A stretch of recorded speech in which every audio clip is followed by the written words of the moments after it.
I'm just being real. I'm going to go buy a car, get my mum a house. Everything costs money. It sounds like someone who is never going to be happy no matter what they have.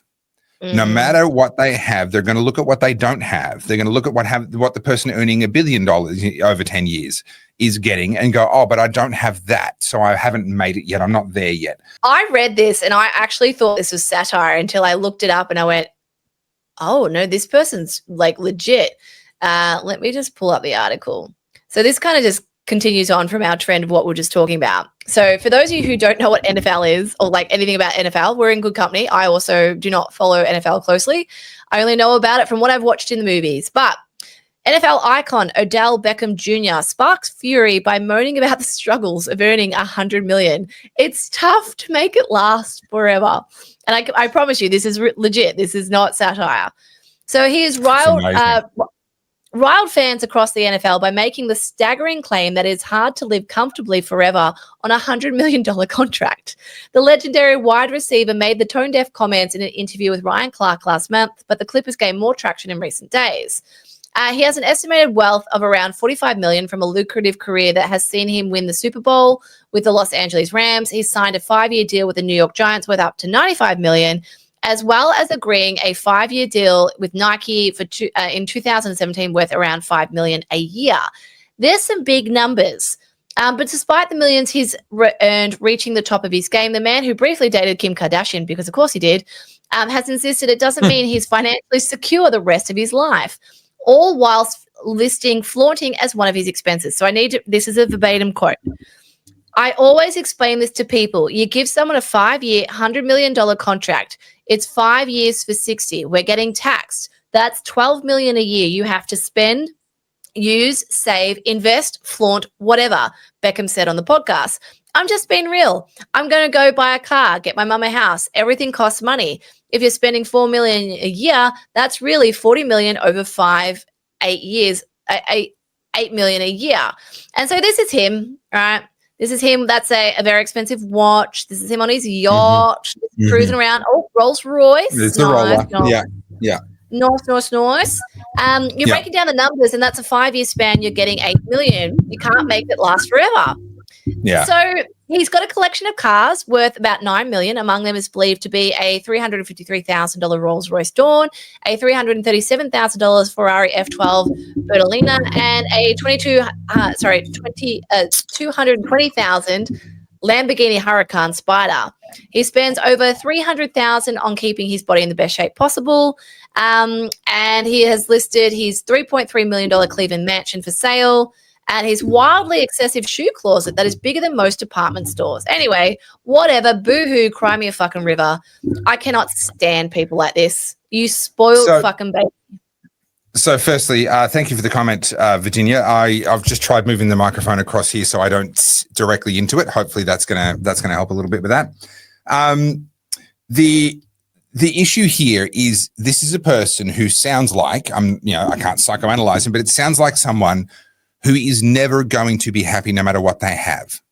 No matter what they have, they're going to look at what they don't have. They're going to look at what the person earning $1 billion over 10 years is getting and go, oh, but I don't have that. So I haven't made it yet. I'm not there yet. That kind of insatiable appetite that just cannot ever be satisfied. There are plenty of people. I mean, I saw the comments, lots of people saying, hey, I could give me $100 million bucks, and I'll get back to you, the things I could do with $100 million. Like, yeah, 100%. But for people like you and I, we would say the same thing about $100,000. Well, honestly, we'd probably say the same thing about $10,000, right? But for us, $100,000 would be a relatively life-changing amount of money. Now, I don't mean life-changing in the sense of put your feet up, retire, you never have to work again. I mean that $100,000 into your pocket right now would change the direction of your life in a way that is measurable over time, because you wouldn't squander it. It wouldn't just disappear and fritter away. You would do something with it that actually moved the needle going forward. What he's living is a pure consumption lifestyle. He's not taking that money and doing with it things that will move the needle for him going forward. He's doing with it things that satisfy his hedonism right now.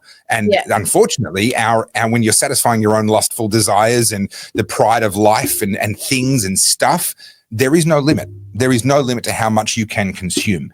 And therefore, he's just never going to be happy. And he will end up very quickly broke once he stops playing. Yeah, I liked that quote. He's a victim of culture. And this is why I'm so, this is why I'm so passionate about talking about culture. Because we're seeing the same thing here. It's not $100 million, but you've got young people who are spending insane amounts of money on stuff they don't need. Like, I've given you that analogy of the shower, and that's my next photography assignment. For those who haven't heard this yet, I'll explain it very quickly. Is that why you were inviting me to that photo shoot? You want me in the shower? Was that what that was?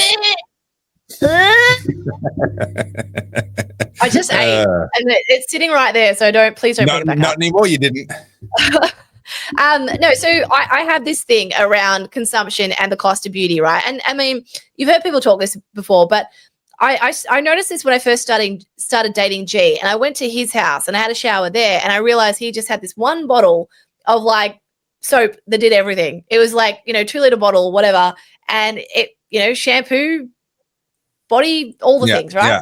You go into a girl's shower, and you see like a cosmetic store. You got 2 or 3 different sets of shampoo, body washes, face washes. And I'm not a big beauty guru, by the way. I just buy the new shampoo, conditioner before the other ones run out because it was on special, and then I don't throw it out. And then I have like 3 all of a sudden. But young girls now, especially, they are being sold this sort of like hedonistic lifestyle and this desire to keep consuming at a rate that none of us can sustain. So I'll give you an example. It might be makeup. Let's say it's makeup. You don't just have one makeup product. You have the whole spectrum of them, but then you have 17 different brands because that one's not trendy anymore. This is the new must-have. This is the new must-have. And it's so whether it's $100 million or it's, $100,000 or even $50,000, everyone's living the same lifestyle. We are living this hyper-consumption. It's not consumption, that it's hyper-consumption, that you need to keep having the latest thing. That article talks about his sneaker collection. How many sneakers can you wear? And realistically, what are they worth? He's talking about Nike sneakers. Well, there's people that collect them and then keep them in the shrink wrap. Like I walk past shops and they've got them on display in the plastic. And clearly the idea is that you're going to buy them and keep them in the plastic. It's like there's people that buy cars and put them into these air-conditioned, humidity-controlled little blow-up tents inside the garage with the plan of holding onto it for 10 years and selling it for a profit. It's like, what's the point? The car is to be driven. Sneakers are to be worn. Yeah, and that's exactly it. It's sorry, I'm just going to ban this user. I'm just sick of the Islam comments. Like, if you're going to add something to the conversation, you can stay. But if you're going to keep just blasting the chat with the same thing, piss off. It's annoying. Yeah. Sorry. But yeah, no, this level of crazy consumption that you don't need one pair of sneakers, you need 50, and you got to have the latest and greatest. And people get annoyed and they say it's capitalism. No, you've got agency. You're choosing to participate in it. You're deciding that this is what I want to do with my money. You know how hard it is to earn that money. You don't need me to lecture you that work can be tough. And so at the end of the day, whether you get a paycheck of $500, $1,000, $5,000 a week, whatever you get, what you choose to then go and tap your card at, that's on you, baby. That's on you. You can't blame influencers. You can't blame advertising. You have agency. 100%. Listen, I know you have to put up with Carly as well, but aren't I worth it? Just follow for me. Just like and subscribe and share and just tell everyone about me. Don't mention Carly. Don't tell them that she's there as well. Just kind of like she's the relative that nobody talks about. Like, let's just make a deal. We won't talk about her. Just follow for me. Yeah? Follow, like, subscribe, buy us a coffee. Yeah? I'm just there. That'd be great. That'd be really appreciated. Because honestly, you try putting up with Carly before you've had coffee in the morning. It's not fun. Thanks.